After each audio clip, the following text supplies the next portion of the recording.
Good morning, how are you my family TikTok? Har'an tanaa kitaaba Dr. Naaf Geetuu irraa waan dubbisuu fi ammallee dubbisuu jiru irraa isiniif sagaleedhaan dubbadha. Dhaggeeffadha. Yeroo baay'ee kitaaba Dr. Naaf Geetuu kana tingii godhaanii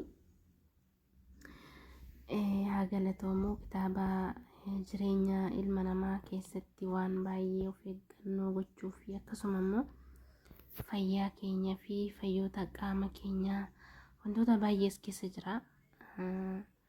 Kitaaba kana akka jechuun yeroo inni akkasitti eebbisiisee sanboota kara biyya alaatti erguudhaaf ergisanis anis dalabadhee fichisiifadhe. Haa galatoomu, umriin ufaa dheeratu. Dr. Naaf Geetuu irraa waan baay'ee baradheen akka mataa kiyyaatti waan baay'ee irraa hubadhe.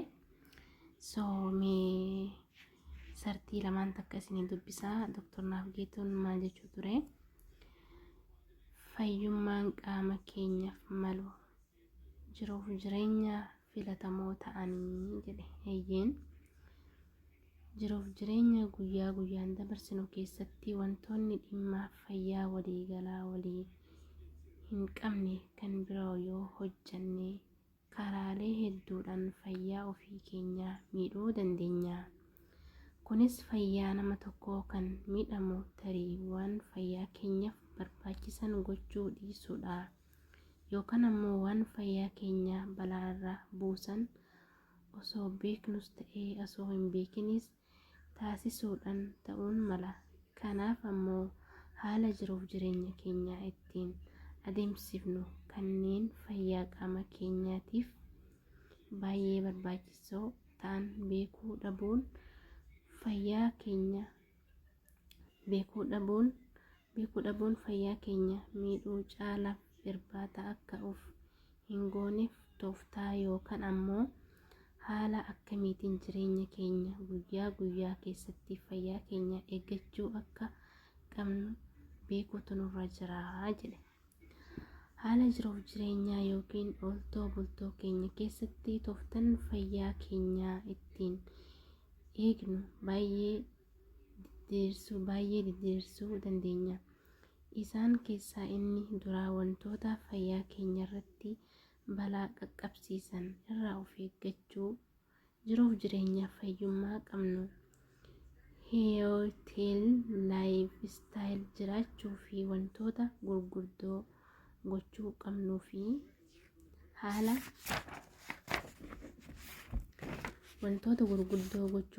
fi haala jiruu keenyaa kanneen fayyummaa keenyaaf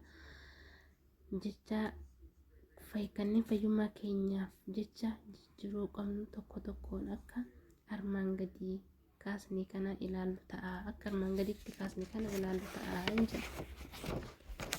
Fakkeenyaaf sochii qaamaa fayyummaa dhala namaaf hedduu barbaachisaadha ta'ee namni hedduun ni beeka. Haa ta'u garuu sochiin qaamaa waanumti jedhamu kun yeroo tokko mana meeshaalee ittiin sochii qaamaa yookaan immoo ispoortii adda addaa hojjetamu yookiin immoo dirree atileetiksii deemanii yookaan ispoortii adda addaa hojjetamu yookiin dirree atileetiksii deemanii shaakalaa taasisuu fakkaatee namni mul'achuu mala. Haa ta'u malee shaakalliin taasisuu fakkaatee namni mul'achuu haala ta'u sochii qaamaa kan fayyummaa namaaf barbaachisu hangas cimaa fi meeshaalee ispoortii garaagaraa fayyadamuun kan barbaachisu miti. Namni tokko torbaanitti guyyaa shanan ammoo daqiiqaa 30 sochii qaamaa yoo hojjete yookiin ammoo torbaanitti gara daqiiqaa 150 sochii qaamaa yoo taasise fayyaan isaaf eegamuu barbaachisu argachuu mala. Sochii qaamaa nuti taasifnu ammoo kan naannoo keenyatti haala salphaatti hojjechuu dandeenyu ta'uu mala.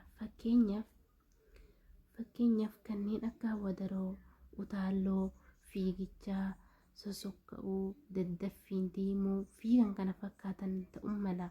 Namoonni dhukkuba biroo akkasumas namoonni dhukkuba biroo keessumaa dhukkuba onnee qaamaa ammoo gosaa fi cimina ispoortii hojjetanii baruudhaaf haakima isaan yaaluu haasofsiisuu qabu.